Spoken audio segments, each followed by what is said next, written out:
প্ৰতিবদ্ধ প্ৰথমবাৰলৈ অসম চৰকাৰে সৰ্ববৃহৎ পদক্ষেপ গ্ৰহণ কৰিছে বৈদ্যুতিক বাহন ক্ৰয় কৰা সকললৈ বিশেষ সুবিধা দিব অসম চৰকাৰে দুচকীয়া বাহনৰ ক্ষেত্ৰত 20,000 টকা পৰ্যন্ত ৰাজ সাহায্য দিব আৰু যদি 4 চকীয়া বাহন কিনিব বিচাৰে তেতিয়াহ'লে 1.5 লাখ টকালৈকে নমস্কাৰ আশা কৰোঁ সকলোৱে ভালে আছে ইলেক্ট্ৰনিক বাহন কিনিম বুলি যিসকলে ভাবি আছে তেওঁলোকলৈ সুখবৰ কাৰণ চৰকাৰে ইতিমধ্যে এটা বৃহৎ ঘোষণা কৰিছে আৰু সেইটো হৈছে কি যে যিসকলে ইলেক্ট্ৰনিক বাহন কিনিব তেওঁলোকৰ কাৰণে ভালেখিনি ৰেহাই দিছে গতিকে ইয়াতে আপোনাৰ আমাৰ যিটো টুইটাৰৰ মাইগভ আছাম তাতে এটা টুইট কৰিছে তেওঁলোকে আৰু টুইটটো হৈছে আপোনাৰ এইটো লিখা আছে ইয়াতে অসম চৰকাৰৰ বৈদ্যুতিক বাহন নীতি 2021 বৈদ্যুতিক বাহন ক্ৰয় কৰা সকললৈ বিশেষ সুবিধা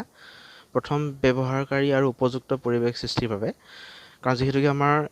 বৈদ্যুতিক বাহন কিনিলে আমাৰ পৰিৱেশৰ মানে সুৰক্ষা হয় বা পৰিৱেশ প্ৰদূষণটো কমি যায় গতিকে এই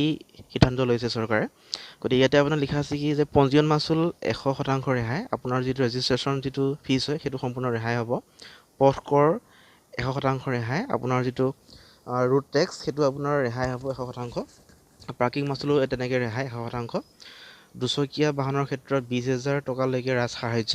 মানে আপোনাৰ টু হুইলাৰৰ কাৰণে অৰ্থাৎ যিবিলাক আমাৰ ইলেক্ট্ৰনিক বাইক আছে বাইক বা স্কুটি সেইবিলাকৰ কাৰণে 20,000 টকালৈকে ছাবচিডি দিয়া হ'ব আৰু তিনিচকীয়া বাহনৰ ক্ষেত্ৰতো 50,000 টকালৈকে ৰাজ সাহায্য ঠিক তেনেকৈ আপোনাৰ যিবিলাক তিনিচকীয়া বাহন আছে ইলেক্ট্ৰনিক সেইবিলাকৰ কাৰণে 50,000 টকালৈকে ছাবচিডি দিয়া হ'ব আৰু চাৰিচকীয়া বাহনৰ ক্ষেত্ৰত 1.5 লাখ টকালৈকে ছাবচিডি দিয়া হ'ব আৰু ইভি চাৰ্জিং ষ্টেচনত বিদ্যুৎ শুল্ক 90% ৰেহাই মানে যিবিলাক নেকি ষ্টেচন হ'ব য'ত নেকি আপোনালোকে বাহনবিলাক চাৰ্জ দিব লাগিব সেই চাৰ্জবিলাকতো আপোনালোকৰ যিটো শুল্ক বা যিটো ফিজ হয় সেইটো 90% ৰেহাই দিয়া হ'ব গতিকে এইটো আপোনাৰ এতিয়া বস্তুটো আৰম্ভ কৰিব প্ৰচেছটো হয়তো সময় ল'ব অলপ কাৰণ এতিয়ালৈকে আমাৰ অসমতো ইভি চাৰ্জিং ষ্টেচনটো নাই হয়নে তেনেকৈ বনোৱা নাই আৰু সবিশেষ জানিবলৈ ইয়াতে এটা ৱেবছাইট দিয়া আছে আৰু এটা ইমেইল আইডি দিয়া আছে ইয়াতে আপোনাৰ ৱেবছাইটটো হৈছে industry.assam.gov.in আৰু ইমেইলটো হৈছে আপোনাৰ industry.assam@gov.in গতিকে মই আপোনাৰ গৈ পেলাই চালোঁগৈ ৱেবছাইটটো কিন্তু এতিয়ালৈকে কোনো ধৰণৰ সবিশেষ তাত দিয়া নাই হয়তো সময় ল'ব অলপ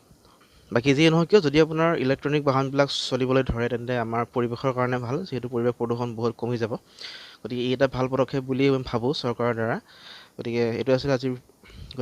আজিৰ ভিডিঅ' ভাল লাগিলে লাইক কৰিব শ্বেয়াৰ কৰিব কমেণ্ট কৰিব আৰু যিসকলে প্ৰথমবাৰৰ কাৰণে চাইছে তেওঁলোকে অনুগ্ৰহ কৰি চেনেলটো ছাবস্ক্ৰাইব কৰি দিব লগতে বেল আইকনটো দবাই দিব এনেকুৱা ধৰণৰ ভিডিঅ'বিলাক পাই থাকিবলৈ চৰকাৰে বহুত ধন্যবাদ নমস্কাৰ জয় অসম